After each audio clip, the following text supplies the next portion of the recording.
Yo, what's going on out there in them digital streets? This your player partner Watt checking in, and this is the Dropbox, and let's get into it. Yeah, man, and don't forget to like, share, and subscribe, and let's get into this clip.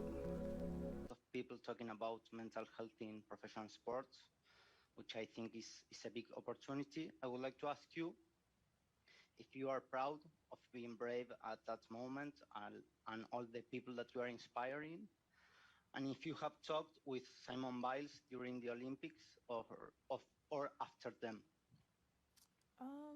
Yeah, I mean, hi, nice to meet you. I would say for me in that moment, I wasn't really proud. I felt like it was something I needed to do for myself.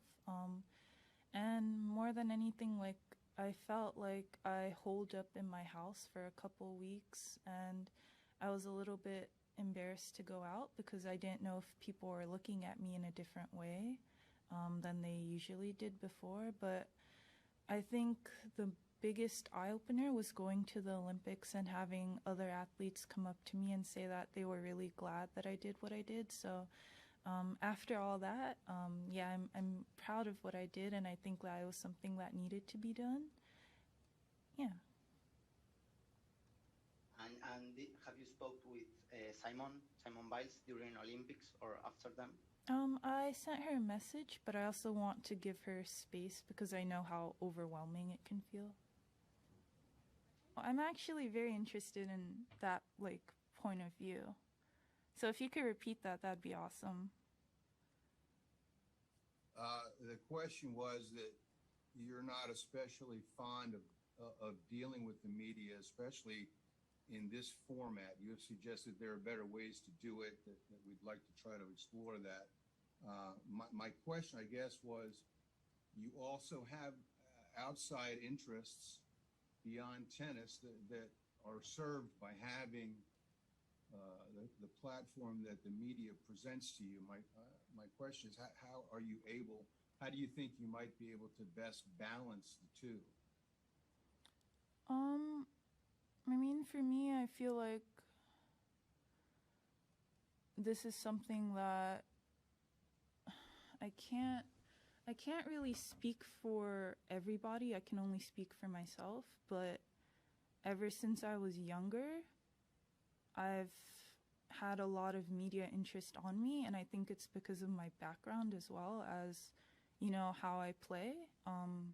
Because in the first place, I'm a tennis player. That's why a lot of people are interested in me. So I would say, in that regards, I'm quite different to a lot of people, and I can't really help that there are some things that I tweet or some things that I say that um, kind of create a lot of news articles or things like that. And I know that it's because I've won a couple Grand Slams and I've gotten to do a lot of press conferences that these things happen.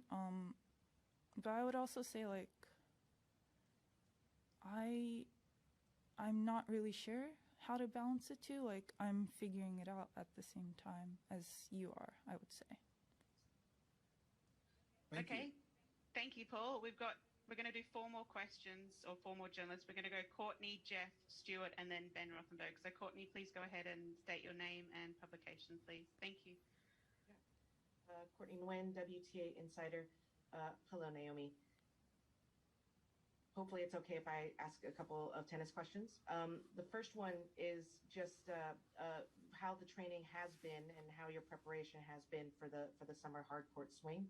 And the second one is just related to your tweet over the weekend, related to what's going on in Haiti, and yeah, just what your reaction is to the news there. Thank you. Um, Sorry. no, you're super good.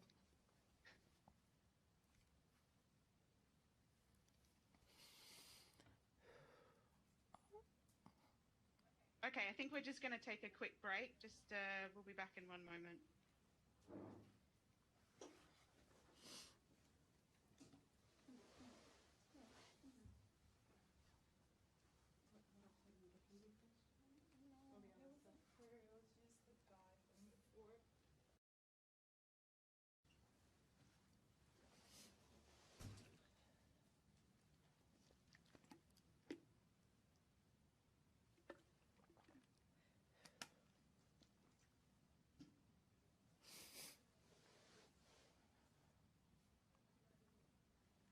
we just have time for one more question before we switch to Japanese. And so we're just going to ask Courtney to repeat her questions again for Naomi, and then we will switch to Japanese. So Courtney, please ask your question again. Thank you. And Naomi, thanks for coming back. And sorry, but yeah, if you could just kind of talk through what your preparation has been like, for the U.S. hardcourt swing with everything coming up, and then also just your thoughts on what's happening in Haiti and your decision with your prize money. Yeah, sorry for walking out. And it's nice to see you. So yeah, my preparation, I would say when I came back from Tokyo, I took like 3 days off and then I immediately started practicing again.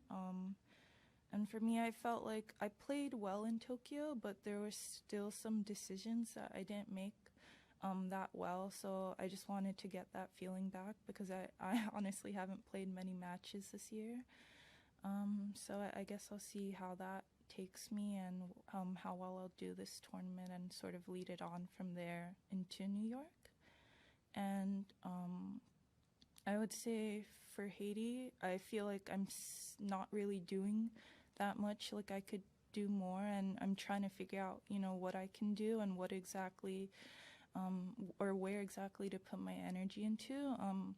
But I would say like the prize money thing, it's sort of like the first like thing that I thought of that I could do, that would raise the most awareness. And I guess that is the reason why I announced it. And it's really scary because I feel like I see the news every day, and honestly, the earthquake was kind of close to, my parents' like school there. So I'm honestly not really sure how that's doing, and I haven't seen any pictures of video of it yet. So yeah. Okay, thank you. We will now go to Ben. Ben, please state your name and news outlet. Thank you. Hey Naomi, good to see you again. Ben Rothenberg, New York Times. Curious, for you, the Tokyo Olympics were such a big event, obviously, that you got to look forward to for years. There's a lot of anticipation of them for a long time. And I'm wondering now that those are finally in the sort of rearview mirror for everybody, if you feel at all sort of less sort of anticipation or anxiety or whatever that would be about this big event looming on the horizon, and now you can sort of move on with the rest of your normal career in life. Yeah, I mean, for me, the Tokyo Olympics, I've kind of been waiting for them for 8 years almost, because I didn't make it to the Rio one, and I felt like everyone kept asking me about the Tokyo Olympics, I guess every year from that point. So I feel very sad about how I did there, but also a little bit happy I didn't lose in the first round as well, because I haven't played in a minute. But, even the circumstances that it was held in, I was really glad to be able to experience all of that and lighting the torch and stuff like that. It was fun for me, and I definitely think it'll be like a really big memory for me.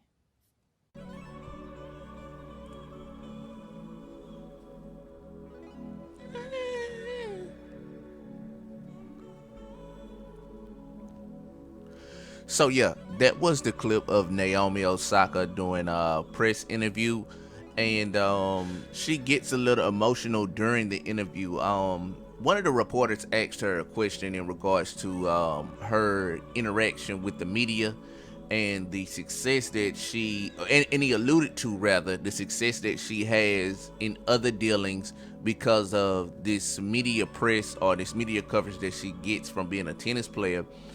And he was asking her how would they go about just basically having better interactions, and I think it's something that kind of confused her, and it caused her to get a little frustrated. And then moving on from that question, the next question up was about Haiti, and she kind of broke down during the interview. Now, to her credit, I will give her this: she is an open and honest and very transparent athlete, and you don't see that a lot. And I think that's the reason why she's at ends with the media. Just a good tip, man, that I would give is just talk to people that you're comfortable with. And if she's not comfortable with these media journalists, then just next question. You gotta be like Marshawn Lynch. Shit, you know why I'm here, boss. But yeah, let's have a conversation about it in the comment section below. Do y'all feel the way that she acts toward the media, is it justified, right or wrong? I don't know. You tell me. But on that note, I'm out the box with it. Do you hear me?